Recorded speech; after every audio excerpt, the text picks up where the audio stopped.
Bem-vindo, pessoal, ao canal Ciência Real. Como prometido, dentro da ideia do canal, das possibilidades do canal, a gente programou mostrar sobre a ciência no Brasil, sobre ciência real, né, o que as universidades vêm fazendo. Existem muitas coisas legais dentro das universidades, os desafios, tem muitos desafios também. E nada melhor do que um estudante de pós-graduação de uma universidade pública brasileira, né? O Samuel faz. Bom, o Samuel vai se apresentar, né? Para começar, Samuel, só para ter essa formalidade da apresentação aí, né? Uhum, Fala, por sim, favor, quem é você, que área de doutorado você está fazendo, né? claro. E o que te motivou aí na carreira científica? Por que você escolheu, né? Foi falta de opção? Foi paixão pela ciência? Explica aí para quem está nos ouvindo, por favor.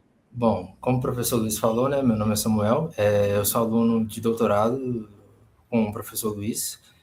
Eu comecei minha carreira acadêmica na iniciação científica, também cursando com o professor Luiz. Eu apareci de supetão lá no segundo período procurando uma iniciação científica, não sabia Verdade. nem titular direito, mas assim né, a gente começa com a vontade de querer aprender cada vez mais, e aí eu fiz, né, a iniciação científica, depois continuei indo para o mestrado e seguindo agora para o doutorado. E nesses últimos anos, o que me faz querer aprender cada vez mais é a forma como que eu sou apaixonado pela ciência e tudo mais, e gosto de aprender cada vez mais. E estando nesse grupo de pesquisa, eu vejo que tem uma linha de pesquisa de pensamento parecido com a que eu tenho, que é buscar cada vez mais entender como que a ciência funciona e como que a gente pode aplicar essa ciência para a sociedade no geral. Legal. É, e existem estudos, né? Existem teorias de que o Brasil transforma pouco a tecnologia que ele desenvolve em produto, ou seja, tem baixa capacidade de inovação real, né? Então produz bastante paper, bastante ciências, bastante pessoas com doutorado, mas isso não Sim, chega na sociedade, né? Isso é uma coisa que você acha que pode mudar, assim, por exemplo, com essa sua visão, porque tem uma das teorias é de que os nossos doutores, eles acabam quase todos, né, mais de 80% virando professores. Poucos vão empreender, poucos vão para a indústria, o que acaba não levando a essa ideia da inovação para a indústria, né? Então você está com a visão de que isso pode ser quebrado, né? Que você sim. pode fazer um doutorado e, no entanto, ir para a indústria ou empreender sua própria tecnologia. É isso mesmo que eu entendi? Sim, sim.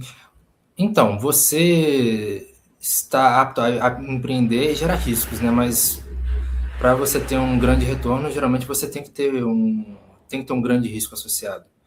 E, Legal. infelizmente, não tem vaga para todos os doutores virarem professores. Infelizmente, é algo que o mercado não tem a capacidade de absorver essa quantidade de doutores que a gente forma. E em vez de a gente ficar se lamentando, a gente tem ver com essa dificuldade e encarar como uma oportunidade. E uma das coisas que a gente vê, né, que lá fora, por exemplo, a gente vê que eles já passaram por esse momento de o que a gente faz com essa quantidade de doutor. O que o pessoal faz lá fora é empreender. Então a gente tem que ver o que acontece lá fora, ver como que dá certo e tentar aplicar aqui no Brasil. Muito bom. Samuel, e sobre isso, bom, para empreender, a gente tem que ter uma boa pesquisa feita, Claro. né? A gente não consegue empreender o que a gente não cria, né? Então, por exemplo, sobre o seu doutorado, você conseguiria explicar a sua tese de doutorado para alguém, eu nem digo leigo, né? Acho que não é muito a ideia desse canal. Né, a ideia é ter uma certa profundidade sem ficar muito chato, sem ficar muito técnico, né? Excessivamente. Mas para alguém, por exemplo, de uma outra área, ou alguém que não tem nada a ver com química, né? Numa área totalmente diferente. Você consegue explicar o que é o seu doutorado? Por que o que que é importante na sua desenvolver a sua tese, isso pode ter algum benefício para a sociedade, daí o seu desejo de empreender. Uhum. Você explicaria isso de maneira simples? Consegue? Para a gente é difícil, né? Sempre me pedem isso para, explica como se fosse para um leigo entender. É complicado. A gente lidando agora com investidores que são de outras áreas, a gente tem que desenvolver essa habilidade, né?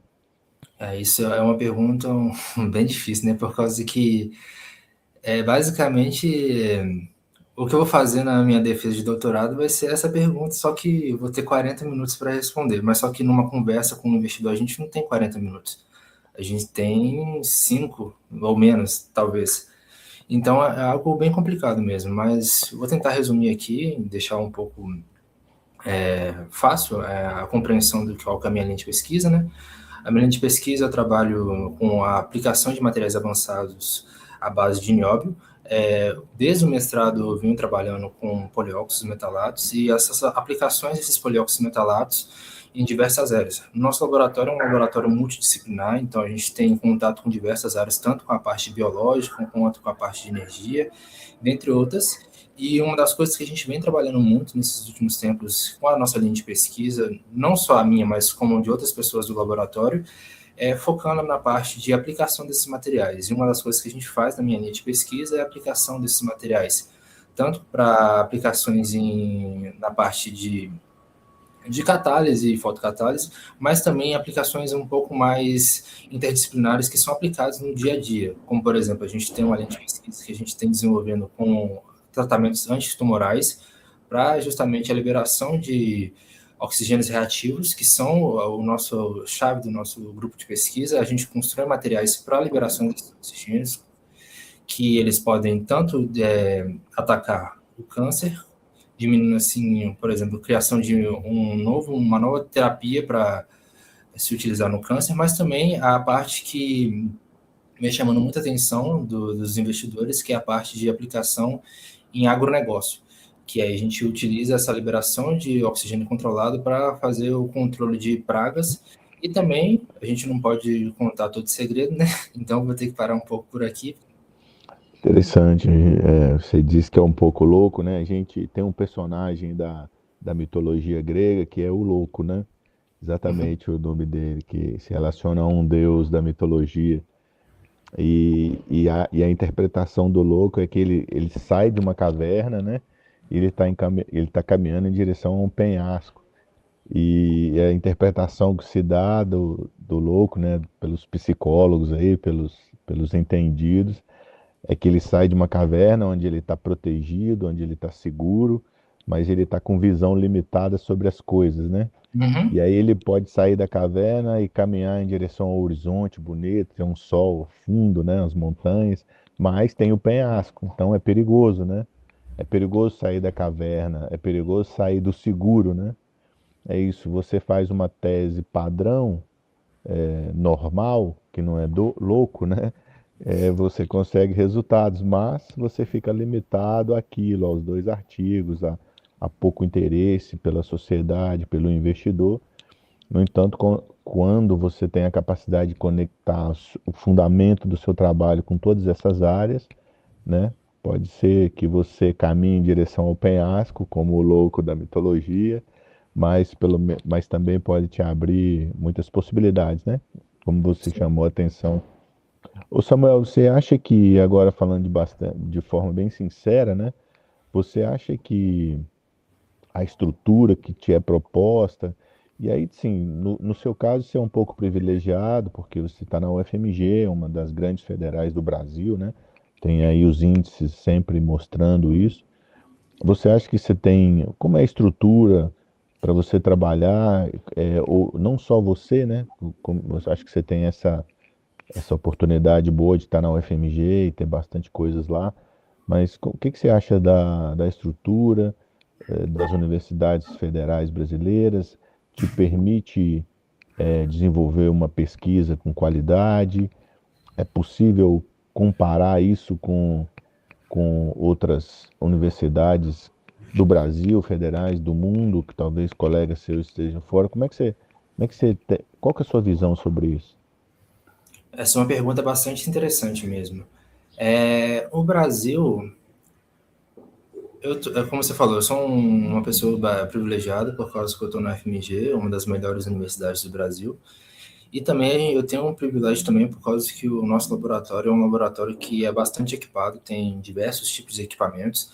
Então, técnicas que demorariam dias ou semanas em outras universidades, a gente tem o resultado basicamente a hora que a gente quiser, por causa que os equipamentos estão disponíveis no laboratório, então a gente tem uma facilidade em relação a isso. Mas, se a gente for comparar com algumas outras universidades, a gente vê que a gente ainda é um pouco defasado, mas eu acho que isso não é algo necessariamente ruim, por causa que quando se tem muito, geralmente as pessoas ficam não tem a capacidade de abrir a visão e conseguir falar assim, o que eu tenho é uma quantidade pouco de recursos. Como eu posso otimizar essa quantidade pouco de recursos?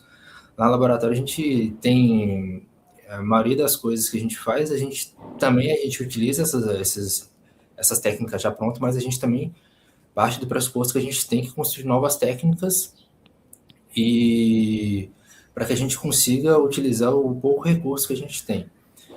Se, por exemplo, a gente for comparar com, por exemplo, você na Universidade de Texas, um dos experimentos que o pesquisador, aí o professor Wellman, ele mostrou foi onde que ele foi na Walmart e na Amazon, foi comprando um bocado de coisa e montou um reator de luz UV. Mas isso vem algo que Criatividade, né? no Brasil, né? Que quando a gente tem pouco, como a gente faz para a gente utilizar esse pouco e ser tão bom quanto as pessoas que têm uma quantidade muito boa de recursos? Acho que o Brasil ele tem essa característica, acho que desde não só na linha de pesquisa, mas também quando a gente olha ao redor, né? Como a gente fala gambiarra, ou a gente fala um laboratório, aparato tecnológico de baixo custo, né? Mas a gente tem que não se apequenar quando a gente tem essa pequena quantidade de recursos, mas sim tentar correr atrás, por causa que se a gente não correr atrás, não tem como a gente conseguir esses resultados de pesquisa, não. Legal.